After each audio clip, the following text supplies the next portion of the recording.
জাহান্নামীর একটা করে ঢুকবে, উপর এক বালতি করে গরম পানি, ওই গরম পানিতে পুরো গা পুরো দেহ ঝলসে যাবে।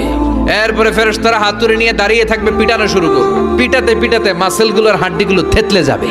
জাহান্নামের আগুনে জ্বলতে জ্বলতে যখন চামড়াগুলো গোশতগুলো ঝলসে যাবে, রব্বুল আলামিন নতুন করে চামড়ার গোশত গায়ের মধ্যে ফিট করে দিবে। ওই চামড়া গোশত আবার ঝলসাবে, আবার ফিট। আযাবটা মজা যেন ভালো করে টের পায়। একের পর এক শাস্তি শুরু এবার জাহান্নামে। যারা দুনিয়াতে আত্মহত্যা করছে, ছুরি মারছে, ও খালি ছুরিই মারবে, বিষ খাইছে খালি বিষ খাবে।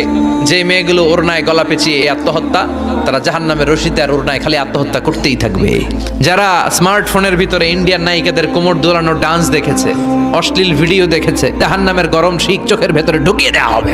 যারা মিথ্যা বলতো, ওদেরকে এক লাইন জাহান্নামের ছুরি দিয়ে কুচি কুচি করে জিহ্বাটা কাটা হবে। অন্যের জমি মেরে খেয়েছে এরকম ডাকাইত আসারা নাই, 7 জমিন ওর কাঁধে তুলে দেওয়া হবে। এবার ঘাড়ে কর। গিবত করে চগল খড়ি আছে না নাই, তাদেরকে আল্লাহ জাহান্নামের তামা দিয়ে নখ বানায় দিবে, আগুন ঝরবে ওটা থেকে। নিজেরা নিজের গালের গোশত আর বুকের গোশত টেনে কুড়ে কুড়ে খাবে। ওদের ব্যথার চিৎকারে পুরো জাহান্নামটা থারথার করে কাঁপে। যারা যাকাত দেয় নাই, জাহান্নামের টেকো সাপ, যেই সাপ কামড় দেওয়ার সাথে সাথে দেহটা নীলাভ, 70 গজ জামিনে ঢুকে যাবে।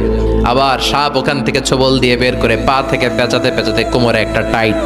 পারবেন সহ্য করতে? আল্লাহ জাহান্নাম থেকে তুমি আমাদের বাঁচাও।